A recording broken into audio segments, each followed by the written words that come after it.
Hey, Uriel Kame here, author of Eating for Energy, and I guess your instructor, if you want to call it that, for the Raw Food 101 lessons. And I want to answer a question that several people have asked me, and that's whether the raw food diet is appropriate or suitable for someone with candida.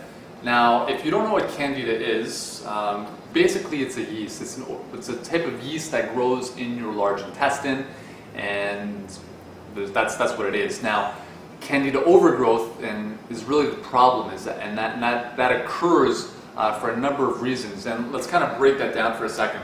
So basically the biggest way that candida gets out of control is when you're taking antibiotics, for instance. Antibiotics basically kill all the bacteria, good and bad, in the colon, leaving only, well, not leaving, but allowing yeast and bad microorganisms to flourish thereafterwards. So there's a tendency for the bad guys they'll tend to proliferate after antibiotics come in, and therefore they're not kept in check by the good bacteria. And that's why probiotics are so good, especially after antibiotics, is that they help to repopulate the good bacteria in your colon to keep things in check. That's one of the ways that it happens. So antibiotics come in, they wipe out everything, candida overgrows at that point and gets out of control. The second way is a diet that is high in refined sugars.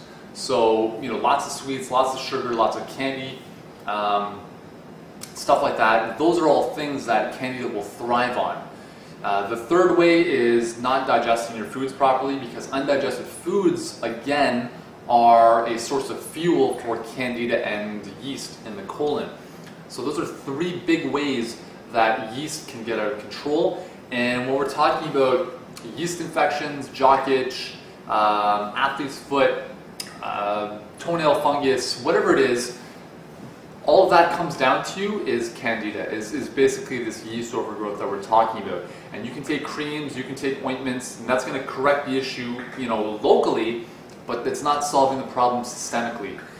So candida is a problem, and I believe that it goes a lot further than that. I believe that it affects everything from eyesight to immune disorders to everything, skin issues, everything. And there's more and more research that's showing the impact of candida, because candida doesn't just stay in the colon, it circulates systemically once it gets out of control. It's a big, big problem. Is the raw food diet suitable for somebody with candida? Well, the answer is it depends. Because within the raw food diet, there's obviously a difference. You could have two raw foodists eating very differently. What I would not recommend if you are somebody who has severe candida is that you do not, generally the protocol for candida is that you remove every form of sugar possible for 6 months. So that includes fruit.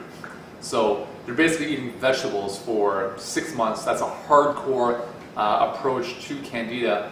And then obviously you're fortifying with probiotics and things like oregano oil and garlic to help kill off some of the yeast in the body. So that's a very stringent, very strict approach to dealing with candida. And it's pretty tough to, I don't know many people who can sustain that kind of diet for a long time, especially for 6 months. So if you are approaching issues, or if you're approaching the raw food diet and you do have candida issues, the one thing I would suggest is that yes, it is suitable for candida, because nonetheless you're going to be eating a lot of greens, you're going to be eating a lot of vegetables. Why not make them raw? So the one thing I would suggest though is that you stay away from some of the very, very sweet fruit. My personal approach to candida is making it more sustainable for people. So again, if you want to go full out and eat nothing but greens for 6 months, that's great. You'll get some good results. But if you can't do that, and God knows that I can't do that, here's what I recommend. Stay away from the sweet fruit. So that includes the tropical fruits, right? The pineapples, the mangoes, all that kind of stuff. The bananas, you want to eliminate. The dates, you want to stay away from. All those very, very high glycemic sweet fruit, you want to stay away from. When it comes to fruit, you want to generally steer towards more of the berries. The berries tend to be lower on the glycemic index, less impact on candida in the body, less sugar content. So we're talking about blueberries, blackberries, raspberries, strawberries, the berry family. And the good thing is that they're obviously very high in antioxidants, which is good. Other than that, nuts and seeds are great, legumes and beans are amazing, and vegetables. You know, I mean, so you're fine. Really, a raw food diet for candida is fine. The one thing you just want to steer away from are the very, very high sweet fruit. The other thing you may want to consider is eliminating juicing, because juicing, again, is very simple sugars going right into basically feeding yeast and other bad bacteria in the colon. I would stick to smoothies because at least you're in the fiber, so it's going to slow down how your body metabolizes the sugar. But overall, a raw food diet is great. Again, it's just the little specific things that we want to attend to if you do have candida.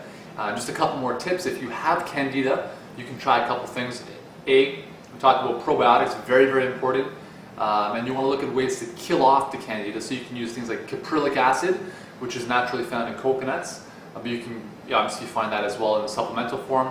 Oregano oil, which is awesome. Again, it's just an essential oil. You add it to some water. Garlic is fantastic.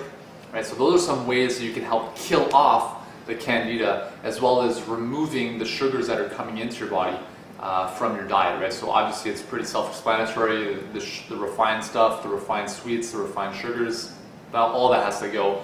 Removing the very sweet fruit, sticking to the berries, nuts and seeds, legumes, beans, and vegetables, and you should be fine.